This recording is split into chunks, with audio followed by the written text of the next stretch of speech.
perdón, la venta de bebidas alcohólicas en determinados horarios. ¿Mm? Entonces, a partir de qué hora se pueden vender bebidas alcohólicas y hasta qué horario se pueden vender o expender bebidas alcohólicas en locales y demás. ¿Mm? Para eso, ¿qué hace falta? Una reglamentación. ¿Y cuál es su característica? Que tiene un efecto general y directo. ¿Mm? Esto es una de las formas de manifestación de la administración pública a través del reglamento. Luego tenemos lo que llaman simples actos de administración. Los simples actos de administración tienen que ver también con manifestaciones unilaterales, pero que se hacen dentro del ámbito administrativo. Entre repartición y repartición, entre oficina y oficina, etc. Luego tenemos el hecho administrativo. El hecho administrativo, y acá vamos a entrar en una cuestión que me parece muy importante poder llegar a definir, es la cuestión material o la materialización del acto. Ejemplo, un acto administrativo es un acto unilateral por el cual la administración pública, por ejemplo, ordena poner un semáforo en la intersección de Uriarte y Alsina. El hecho administrativo es la colocación y funcionamiento de ese semáforo. ¿Se entiende? Una cosa es la instrumentación por escrito, vía mail, mediante los mecanismos que correspondan, de la orden para colocar ese semáforo. Y otra cosa es el semáforo instalándolo y poniéndolo en funcionamiento. Por eso es muy importante, y esto autores tales como Gordillo y otros tantos hacen una clara diferencia entre lo que nosotros podemos llegar a entender como acto administrativo, como la cuestión, podríamos decir, desde el punto de vista legal, en lo escrito, en la orden, en la manda, y otra cosa es la materialización, o sea, lo que se lleva a cabo a tales fines. Esto es muy importante tenerlo en cuenta, porque uno de pronto dice, un semáforo en la vía pública funcionando, ¿es un acto administrativo o un hecho administrativo? Vieja discusión.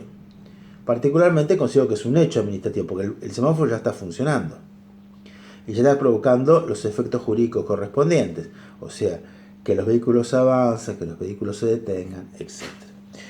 Bueno, contratos administrativos ya lo mencionamos y vamos al concepto definitivo de acto administrativo. ¿Qué nos dice?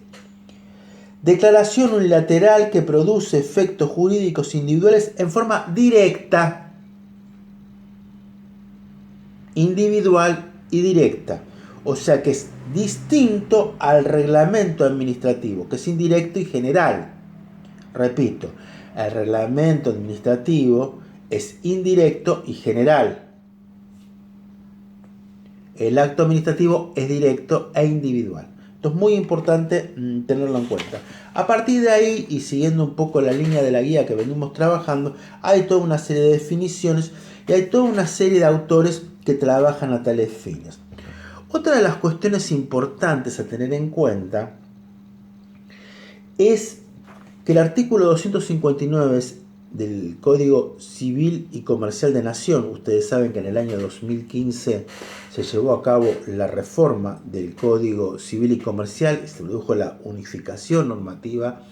Esta va a contemplar fundamentalmente en el artículo 259 la cuestión del acto administrativo y va a decir lo siguiente: el acto administrativo es el acto voluntario lícito que tiene por fin inmediato la adquisición, modificación o extinción de las relaciones o situaciones jurídicas. O sea, cada vez que un ciudadano va a reclamar algo, por ejemplo, a una repartición pública, va a pedir algo, va a demandar algo, va a denunciar algo, está poniendo en funcionamiento la estructura administrativa y tendrá como consecuencia un dictamen a tales fines. Eso es muy importante tenerlo en cuenta. ¿Dónde encontramos regulado el acto administrativo? El acto administrativo se encuentra regulado en la ley 19 549, que es una ley de alcance nacional de regulación de la administración pública en general. Y es importante tener en cuenta esto y especialmente aquellos elementos que van a comprender el acto administrativo. Por eso, nosotros lo tenemos tanto en el cronograma como en el programa de la materia, la importancia de tener a mano la ley 19.549, que ustedes la pueden bajar por PDF, en Google y demás, y aplicarla en consecuencia. Y ahí fundamentalmente lo que vamos a hacer es dar lectura a dos artículos que son muy importantes. Uno es el artículo 7 y otro es el artículo 8, en donde aparecen lo que nosotros vamos a denominar los requisitos del acto administrativo y los elementos denominados elementos accidentales del acto administrativo. ¿Por qué? Es muy importante en este sentido que ustedes hagan una lectura, esto digamos por una cuestión de tiempo y demás, de lo que es el tema de los videos, explico lo esencial para que ustedes lo vayan trabajando. Entonces, una vez que le menciono esto, ustedes van a la ley 19.549 y empiezan a leer el artículo 7. Y ahí les va a hablar de la competencia, les va a hablar de la causa, les va a hablar del objeto, del procedimiento, de la motivación y de la finalidad. Y después hablará de los elementos accidentales del acto administrativo. ¿Por qué hago mención a esto? Supongamos, siempre manejémonos con los ejemplos porque es lo mejor para entender este tipo de cuestiones. Supongamos que ustedes van a solicitar a determinada repartición, en este caso municipio y demás, el retiro de un árbol grande que está en la calle y que puede caer arriba del techo de su casa, etc. Inician un trámite. Ese trámite, lógicamente, en general, hoy por hoy hay muchos que se hacen dentro del formato informático, con lo cual determinados municipios ya tienen una estructura como para llenar determinados formularios y en donde le plantearán todos los requisitos que ustedes deben llenar. Es más, si es que deben pagar algún tipo de arancel a través del Banco Provincia o de la entidad correspondiente, o nación o provincia, y a partir de ahí, digamos, tendrán por disposición misma que aparece en los formularios los plazos. Esto del plazo es muy importante. O sea, ¿qué tiempo tiene, digamos, la administración pública para expedirse y qué tiempo tengo yo de aguardar para llevar a cabo lo que podríamos llamar un reclamo frente al qué? Al retardo de la administración. Frente al retardo de la administración. Creo que esto es medianamente claro. Entonces inician el trámite, tienen un plazo, supongamos 10 días, para tener una respuesta, y a partir de ahí, generalmente el plazo son 30, 60, 90, etc. Pero, para darles un ejemplo, depende de la cuestión de urgencia que ustedes tengan sobre esta cuestión, y tendrán un dictamen en donde se dirá cuáles son las cuestiones, si le sacan el árbol, cuándo le sacan el árbol, etcétera, etcétera, etcétera. Entonces, todo ese trámite requiere de un proceso que tiene que llenar ciertos requisitos. O sea, el dictamen no va a decir sáquese el árbol, sino que va a haber toda una serie de cuestiones que van a tener que ajustarse a la dinámica del artículo 7 y del artículo 8 de la ley 19.549. Por eso es muy importante que ustedes puedan ejercitar en algún sentido esta suerte de criterios para hacer su aplicación efectiva.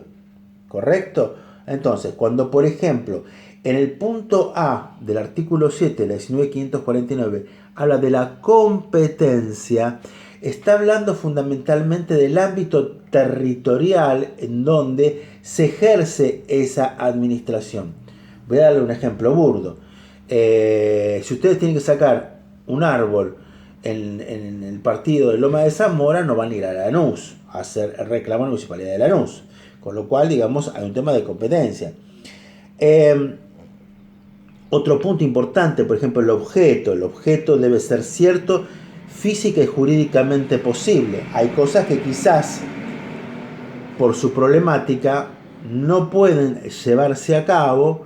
Entonces, lógicamente, eso hay que tenerlo en cuenta, especialmente con los elementos que se involucran a tales fines.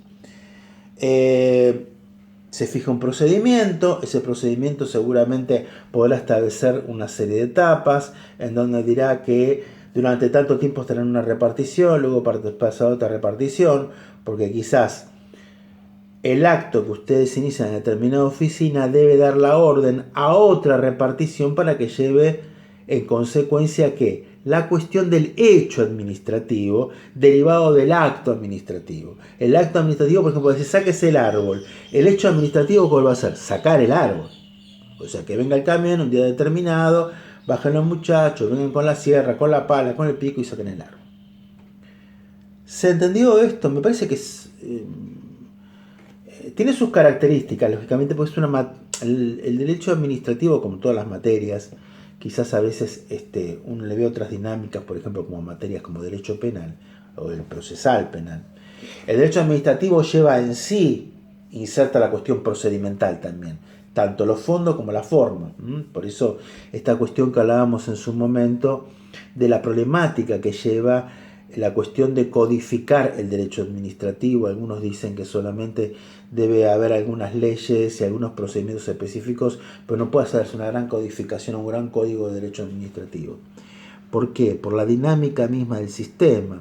Y esto claramente queda a ojos vista en cuanto a la cuestión tecnológica. La cuestión tecnológica ha modificado mucho el marco de legalidad de los actos administrativos, porque antes la persona tenía que ir, sacar un número, pedir un turno, después recién ir a la repartición.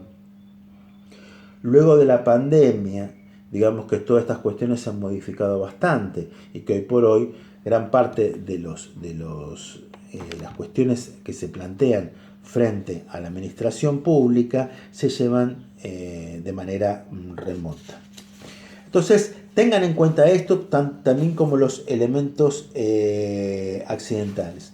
Después, es importante tener en cuenta fundamentalmente toda una serie de cuestiones que justamente la guía hace referencia y que es sobre algunas cuestiones de algunos fallos, como el fallo Carmán de Cantón, que es un fallo muy interesante, y también lo que tiene que ver con la motivación de lo que nosotros llamamos el acto administrativo.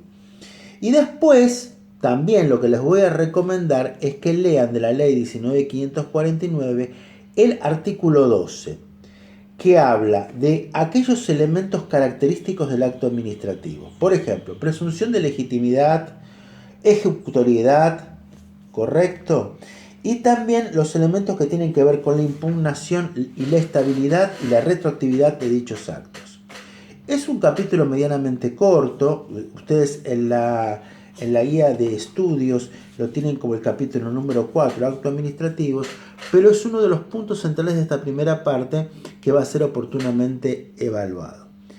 Les pido además, vamos como siempre a habilitar lo que es el foro de consultas, y les pido que escriban a ese foro de consultas y vayamos trabajando. Hemos quedado pocos por lo que veo en la cursada, y me interesaría que los que estamos, que somos más de 2 o 3 alumnos, igual no había muchos inscriptos, pero digo, podamos llevar a buen término y de a poco ir trabajando con la materia. Bueno, muchas gracias y a disposición.